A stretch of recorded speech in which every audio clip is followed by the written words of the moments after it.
Good morning to you, St. John family.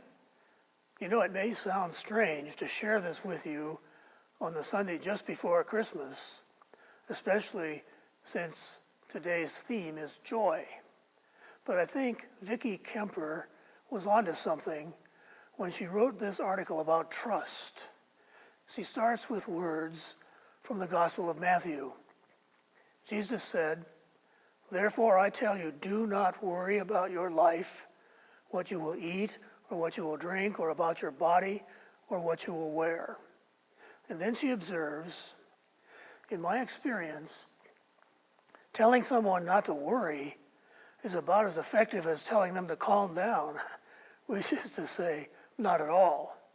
And telling someone everything will be just fine is about as true as telling them everything happens for a reason, which is to say, not at all. But in telling us not to worry, Jesus doesn't say there's nothing to worry about.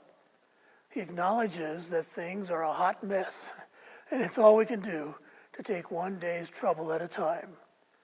So how do we deal with all that? Jesus says, trust God. Unfortunately, telling someone to trust is about as effective as telling them to calm down. So Jesus proposes what's known these days as a spiritual practice. Look at the birds of the air, he says. Consider the lilies of the field. Poets say that's paying attention. Therapists call it redirection. Mystics call it contemplation. Neuroscientists call it rewiring our brains away from the bad and toward the good. But the psalmist calls it meditating on God's wondrous works. And when we do that seriously, there can be nothing but joy in our hearts. It's about choosing to believe that despite all that's going on around us, God's experience and goodness are yet at work in the world. And what a joy-filled moment that really is.